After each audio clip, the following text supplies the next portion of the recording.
As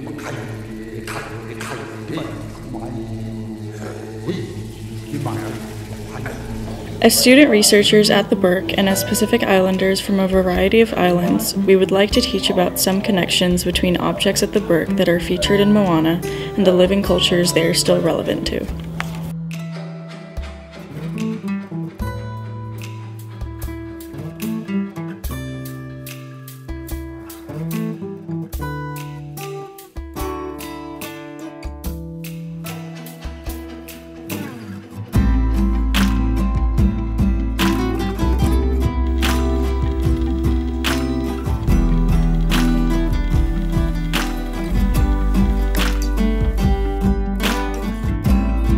The Burke Museum houses many objects in its collection from Oceania. In this short video, our group, the research family here at the University of Washington in Seattle, will share with you a few small lessons about where Moana and Pacific cultures intersect. Moana, the main character, she comes from a long line of navigators.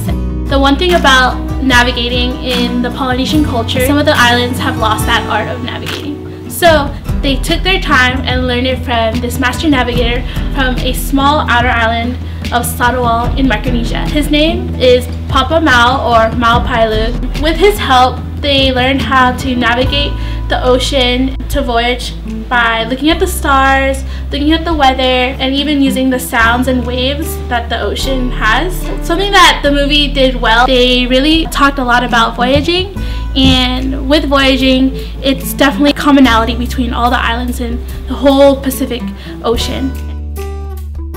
Moana, you see an example of a single-hulled sailing canoe, and there's actually a couple different types of canoes in Oceania and different parts and different variations of style between the islands. So what I'm holding right now is a Samoan canoe model. It's from the islands of Samoa. So this doesn't have any sails. It would probably be used for fishing or racing. Canoes like this are still used today in many islands. The outrigger is actually what all Oceanic canoes have in common despite their stylistic differences between islands. And you can see outrigger canoes today being paddled in islands like Guam, Tahiti, Hawaii. A lot of the islands have similarities of what outrigger canoe looks like. In the movie, the outrigger canoes look entirely different than this model just because this one's from an outer island in Yap. However, all canoes from all the Pacific Islands are similar. They all are outrigger canoes used for sailing, for fishing. Definitely the ones Moana sailed are the ones for long voyages. Here is an example of a double-hulled voyaging canoe.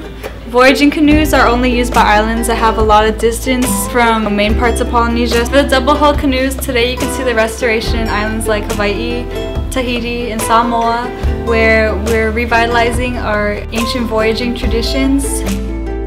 I'm going to talk about the Kakamora who were in Moana, and they actually originate from the Solomon Islands. They're based off of a tale about human-like creatures that are about a couple feet tall. They're like dark-skinned and they're very hairy. And typically they go after young children or travelers. So in Moana, we saw that they went after both Maui and Moana. You see that they're like covered in coconuts, so you can't really see their actual body type, but they do originate from the Solomon Islands. They use the coconut as a armor, and then they also use weapons that are actually found in the islands of Kiribati, a knuckle duster. So when one of the Kakamora are introduced, they're holding like a weapon in their hand, and it kind of looks something like this. They're holding them both in their hand. But in Kiribati, its history is very warfaring culture. So you see a lot of objects are armor or they're swords, spears, and typically they have sharp teeth on them. So like this. And when you watch Moana, there is like a leader Kakamora who stands on the top of the canoe, and he has, it looks like a club or a sword. He kind of just like waves it around a little bit, but you can definitely see that there are sharp teeth on the sides.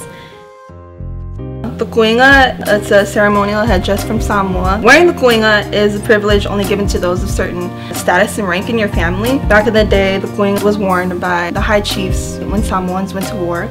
Nowadays, it's more common. The high chief's daughter, who is the kaupo that wears this, or the high chief's son, who is the manaya that wears this. And it's usually used for ceremonial purposes, Siva Samoa when they're dancing.